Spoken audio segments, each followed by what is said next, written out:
So let me begin with China. China is an enormous economic experiment. It should be understood in that light. It should not be held up to standards that don't apply to an enormous historical experiment. Let me explain.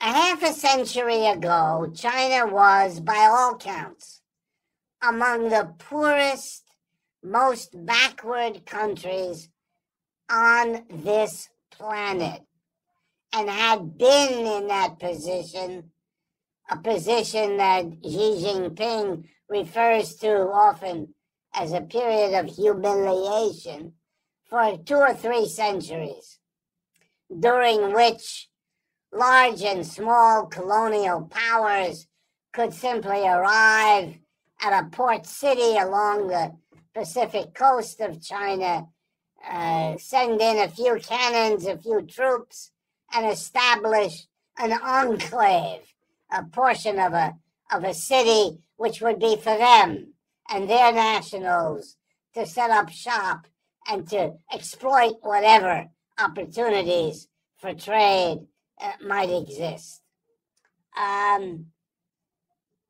Over the last half century, this country, now numbering roughly 1.4 billion people, that is over 4 times the population of the United States, much larger than Europe, and so on and on.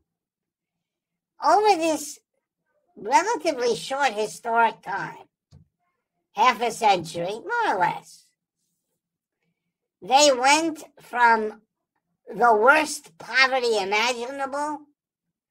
For those of you who have never read a Western work on China at that time, the work of a missionary family, the author Pearl Buck, B-U-C-K, The Good Earth, I believe, is the title of her novel. She wrote more than one. Would give you an insight. You won't forget it. The images are incredible in that book. So here you are, half a century later, and it is the admirable object of almost disbelief, or in the case of Paul Krugman, straight out disbelief. Nobody has believed it. They didn't believe it in the 1950s and 60s when there was talk of communes and of incredible rates of growth. They didn't believe it later on when the government shifted. They didn't quite believe it when Russia and China came to loggerheads that included military conflict between them. They didn't believe it more recently when economic growth rates were listed every year between 6 and 9%, and sometimes even more, when the usual relationship between GDP growth in China and that in the United States was a relationship of 3 to 1, 3 times faster in China than in the United States.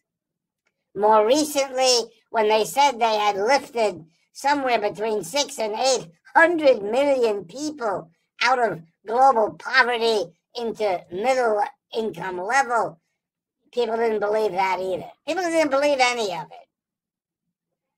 The most typical reaction of intellectuals from the West going to China and coming back was a statement that began, "You can't really believe it, but," and then they would describe modern cities that they had visited, modern institutions, and, because we're going to end up there, the peculiar quality of China that instead of allowing slums to develop, they build the housing ahead of the people's ability to afford to buy it, meaning that there are blocks of empty, completed or nearly completed apartments.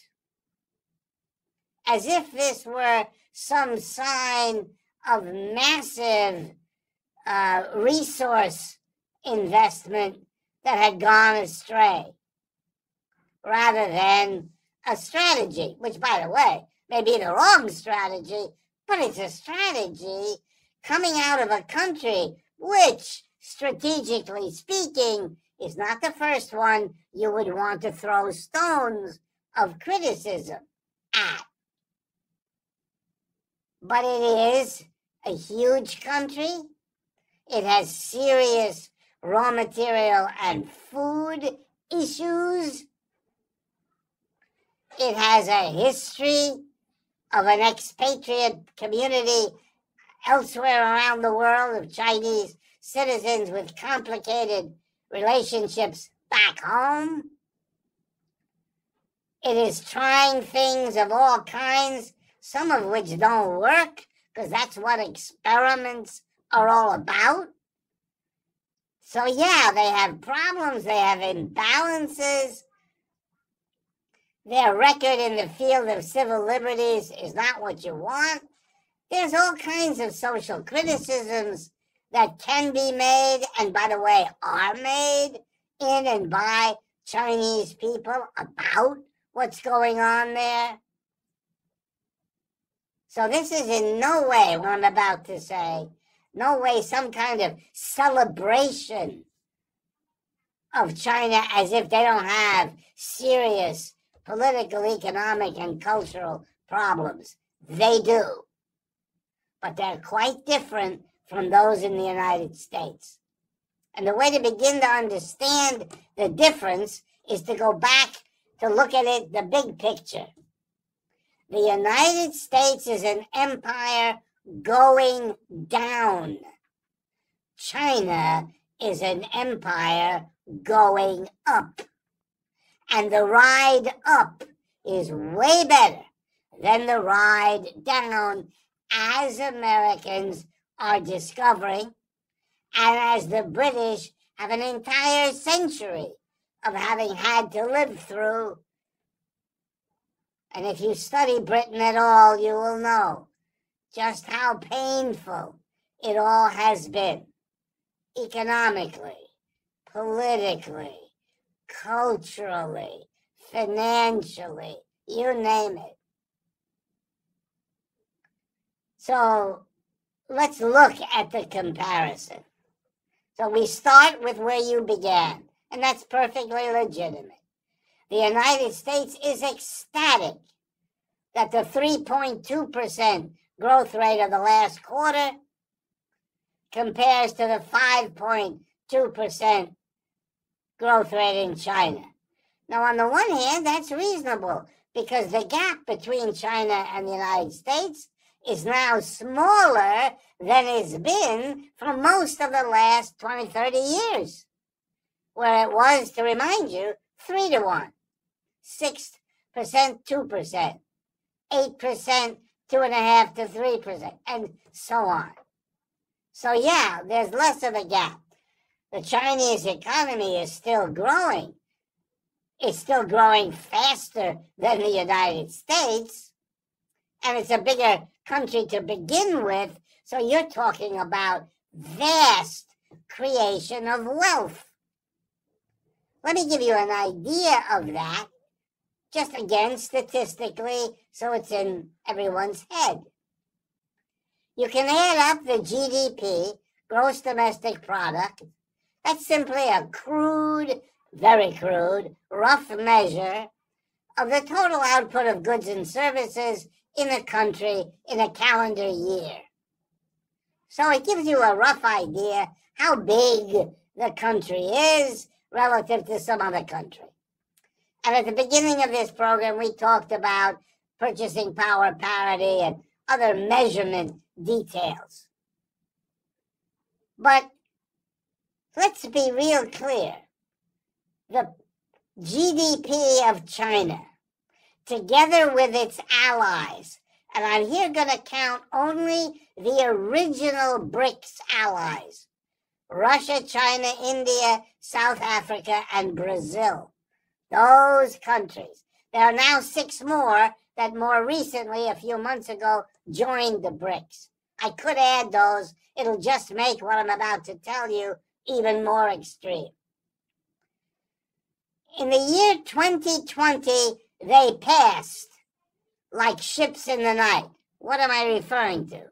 Well, the United States and its allies, the G7. United States, Britain, France, Germany, Italy, Canada, and Japan. The year 2020, the total GDP in the world of the G7 and of the BRICS was about the same. About $30 trillion. Here we are, roughly 3 years later. The share of total output of the G7 has dropped from 30 to 29%. And of the BRICS, before I add the latest 6 countries, 33%. It's over. It's finished. The lines are unmistakable. And 5.2 relative to 3.2 only makes the gap bigger.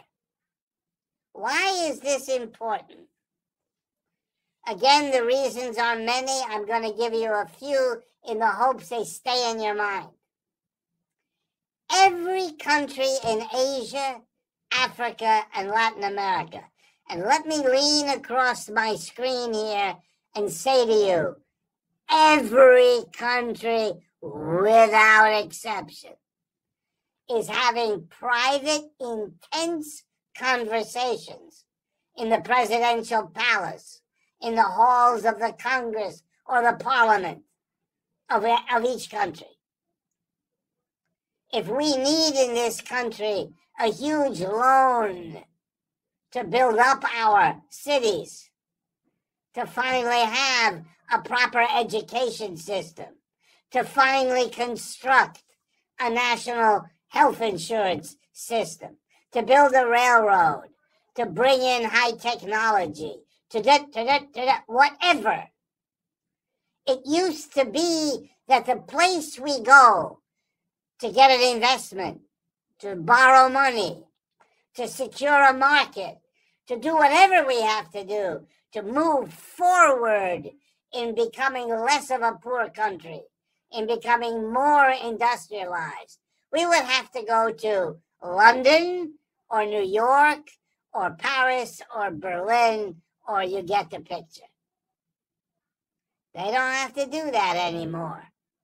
They have an option. They can go to London, Paris, and Washington. They probably will. They probably do.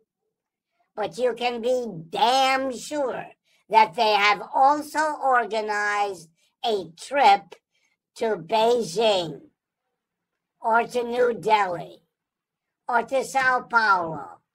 They're going to play one against the other. They're going to see where they get the bigger deal, the better deal. And they're prepared to give as good as they get. They will make deals and provide China or Russia or India what they need in exchange for the help.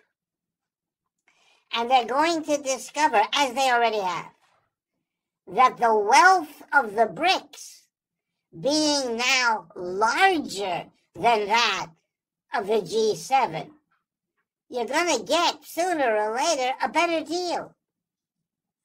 And you may not be ideologically, aligned with the BRICS.